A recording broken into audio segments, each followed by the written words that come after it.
Desde las culturas más primitivas hasta la actualidad, el hombre ha intentado buscar respuestas a todas aquellas preguntas a las que su entorno cotidiano no daba solución.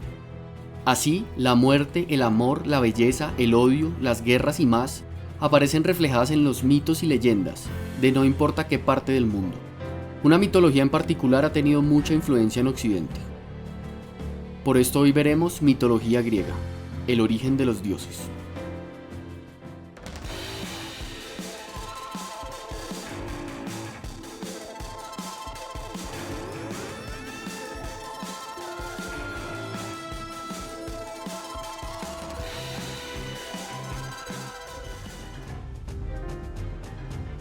Los mitos de origen o mitos de creación representan un intento por hacer comprensible el universo en términos humanos y explicar el origen del mundo.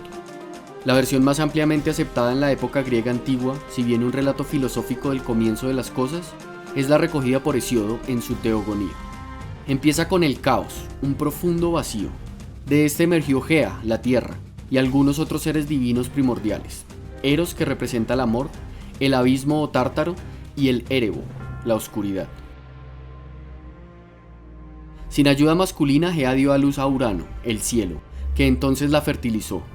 De esta unión nacieron primero los titanes, 12 deidades que representaban aspectos básicos del mundo, como Tea, diosa de la vista, o Temis, diosa de la justicia.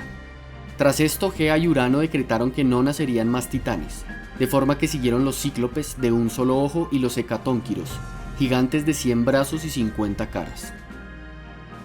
Crono, el más joven, de mente retorcida y más terrible de los titanes, a pedir de las quejas de su madre, castró a su padre y se convirtió en el gobernante de los dioses, con su hermana y esposa Rea como consorte y los otros titanes como su corte. Generalmente la tradición griega señala que de esta castración surgió Afrodita, emergida del mar, tras caer los testículos de su padre sobre el océano. También nacieron de aquí los gigantes, las erinias y las melias o ninfas de los fresnos.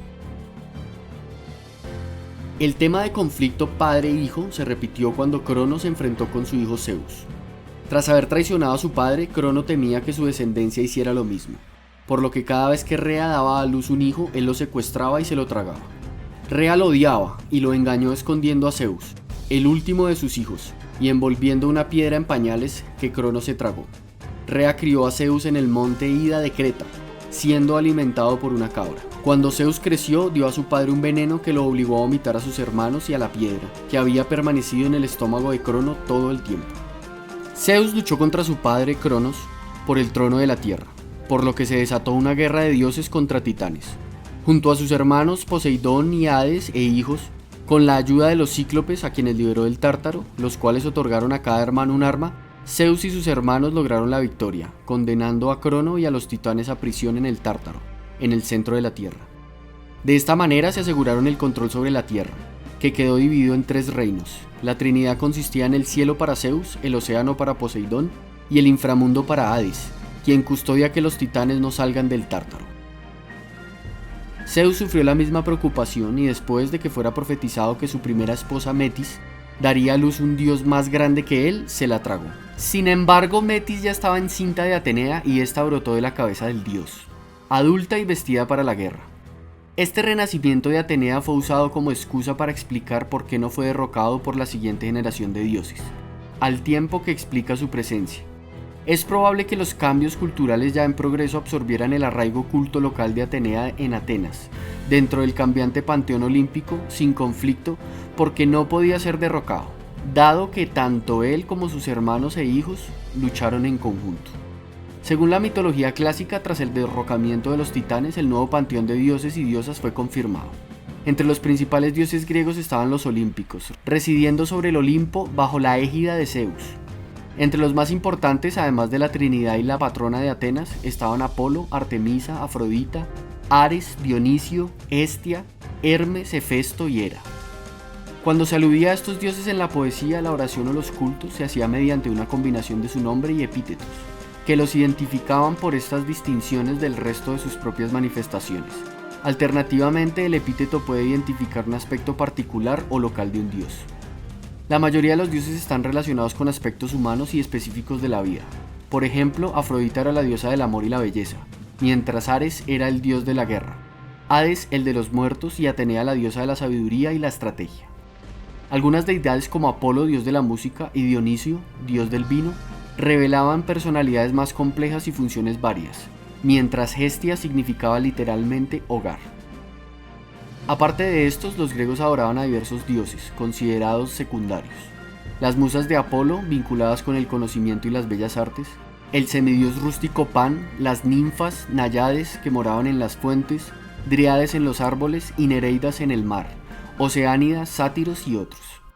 Además, había poderes oscuros del inframundo como las erinias o furias, que se decían que perseguían a los culpables de crímenes contra los parientes.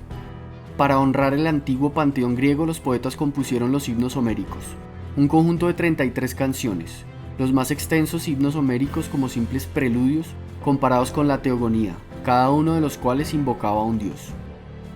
En la amplia variedad de mitos y leyendas que forman la mitología griega, las deidades que eran nativas de los pueblos griegos se describen como esencialmente humanas, pero con cuerpos ideales.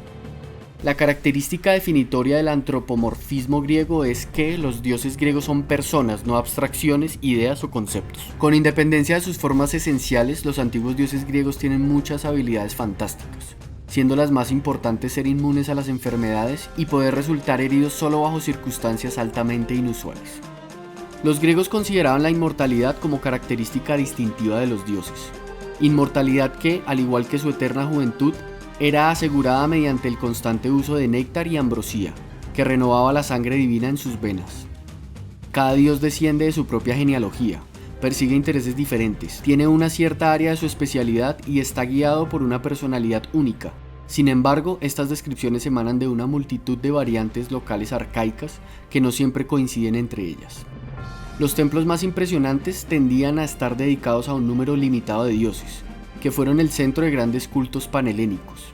Era sin embargo común que muchas regiones y poblaciones dedicasen sus propios cultos a dioses menores. Muchas ciudades también honraban a dioses más conocidos con ritos locales característicos y les asociaban extraños mitos desconocidos en los demás lugares. Durante la era heroica, el culto a los héroes o semidioses complementó a la de los dioses. La época en que vinieron los héroes se conoce como Edad Heroica. La poesía épica y genealógica creó ciclos de historias agrupadas en torno a héroes o sucesos particulares y estableció las relaciones familiares entre los héroes de las diferentes historias, organizando así las historias en secuencia. Hay incluso un efecto saga, podemos seguir los destinos de algunas familias en generaciones sucesivas. Tras la aparición del culto heroico, los dioses y los héroes constituyen la esfera sacra y son invocados juntos en los juramentos, dirigiéndoseles oraciones. En contraste con la edad de los dioses, durante la heroica, la relación de héroes carece de forma fija y definitiva. Ya no nacen grandes dioses, pero siempre pueden surgir nuevos dioses del ejército de los muertos. Otra importante diferencia entre el culto a los héroes y a los dioses es que a los héroes se les convierte en el centro de identidad del grupo local. Los sucesos monumentales de Heracles se consideran el comienzo de la edad de los héroes. También se ascriben a ella tres grandes sucesos: la expedición de los argonautas, las guerras de Tebas y Troya. Todas estas historias de dioses y héroes griegos bañan nuestra cultura, el cine, la literatura, el arte, los videojuegos y mucho más. Beben de estos relatos y están vigentes aún en nuestros días.